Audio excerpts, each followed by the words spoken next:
It started on a still winter evening, the kind where the Atlantic wind slips between houses and rattles the loose street signs. 14-year-old Emmarae Gervasi, thin, dark-haired, with a look that was always a little cautious, just stopped picking up her phone. The last time anyone saw her, she was stepping out of a small store by the bus stop. A backpack hung off one shoulder, and she had on this light jacket, the sort you wear in early fall, not in the deep cold of January. Around here, kids disappear for a few hours all the time, off to a friend's house or wandering somewhere they shouldn't be, but this felt different. Frank, her father, couldn't explain why exactly. He just knew. A few days earlier, she'd been edgy, her moods flipping fast, and once she said something odd about people who can help, but not for free. He'd thought about it since, wishing he had asked more questions. By night, the house felt wrong, too quiet. The phone rang and rang as Frank called through his list. Friends, classmates, neighbors. Nobody had seen her. The police didn't seem alarmed, suggested she probably left on her own. But Frank pushed back. She had no clothes with her, no cash, no ID. That same night, he started digging on his own, pulling security camera footage, talking to whoever had been near the store. He noticed that a few people seemed nervous when he asked questions, avoiding eye contact or changing the subject. One woman said she'd seen a dark SUV parked near the shop for several evenings in a row. Another man swore he heard a girl's voice calling from the alley behind the building the week before, but he hadn't checked. Frank wrote down every detail, no matter how strange it sounded. Somewhere in those scraps of information, he believed, was the thread that could lead him to her. Within a day, threads began to show. A rumor about an older man she'd been seen with, strange messages from social media accounts nobody recognized, whispers she might have been taken out of town. It was early, but Frank could already feel it. This wasn't just a runaway. Someone had her, and they weren't planning on letting her go.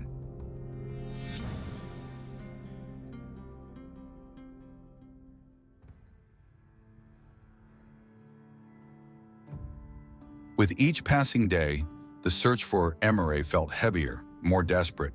Frank didn't wait for the police to move. He couldn't.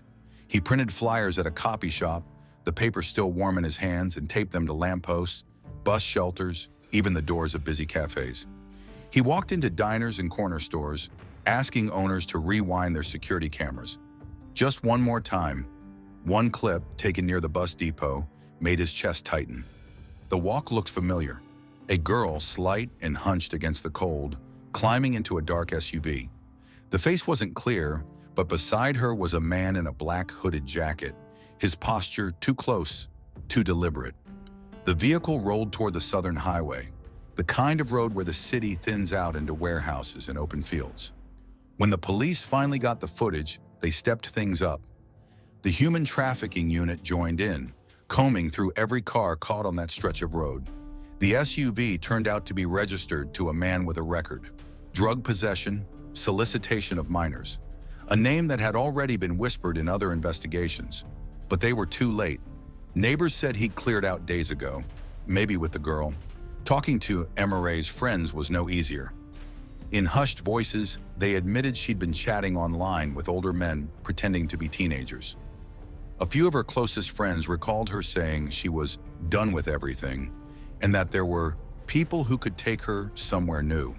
To Frank, it was like hearing a verdict. She'd been lured into a trap that kids almost never come back from untouched. Every day without news dragged like a slow punishment. The local papers gave it a few lines, just another missing person among many. But for Frank, time had split in two. Too fast when he was chasing leads, too slow when he was waiting for the phone to ring.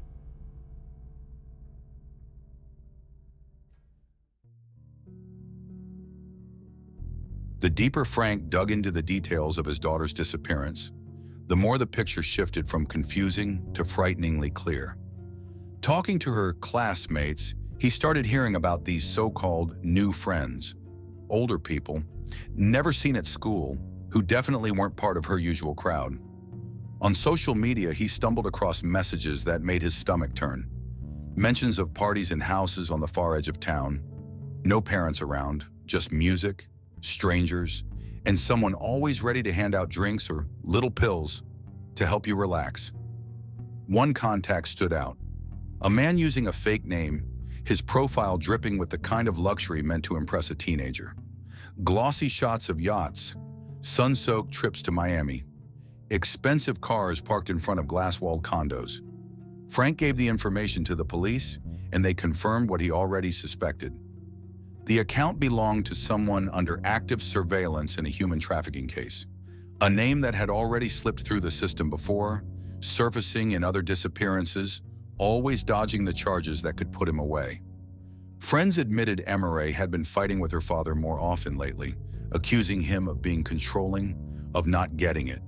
And in that space, in the cracks those arguments left, stepped people who knew exactly what to say, how to listen, how to flatter, how to make it seem like all her problems had a simple escape. For a teenager feeling isolated and misunderstood, those words can feel like a lifeline, but behind them was a predator's hook. Later, Frank learned these friends switched addresses and phone numbers constantly, creating the illusion they were untouchable. They preyed on teenagers' need for belonging, offering attention and a new family, only to take away their freedom and use them for their own purposes. Emmarae might have been just one of many pulled into that web, and that thought wouldn't let Frank sleep. Every new detail, no matter how small, pressed the clock tighter. He could feel it. The longer she stayed in their hands, the deeper she sank, and there would be no way out without scars. Soon it became impossible to believe this was random. Her disappearance was part of something deliberate, a careful, calculated system built to lure kids with promises and keep them from ever finding their way back. And with every hour that passed, the chances of bringing her home alive slipped further away.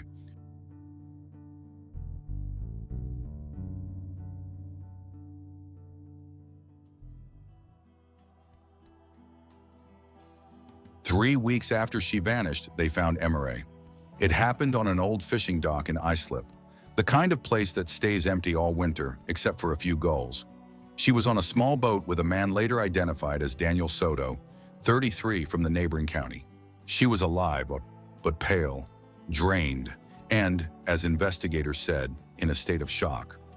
With Soto, the case suddenly expanded.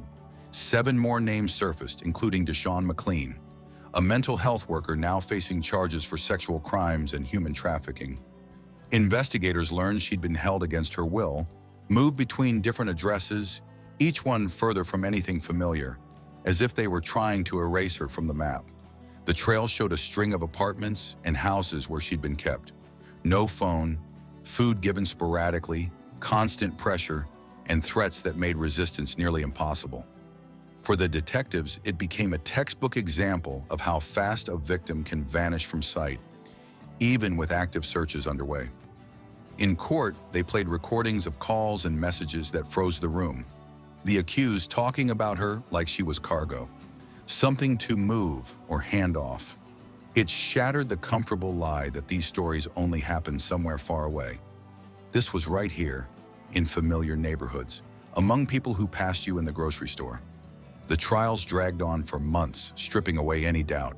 Behind what looked like a random disappearance was a sprawling network built to exploit minors for profit. The accused denied everything or blamed each other, but digital traces, witness accounts, and even partial confessions locked the chain of evidence tight. This story is a reminder that silence and indifference can be as dangerous as the crime itself. Emmarae came home, but her family knows the time she spent in captivity has left marks no one can see. The loss of trust, the constant edge of fear, the memories that will not fade, those are wounds that never heal. And this was case number 99, a story with no winners, only those who lost. Time, innocence, and the belief that the world around them was safe.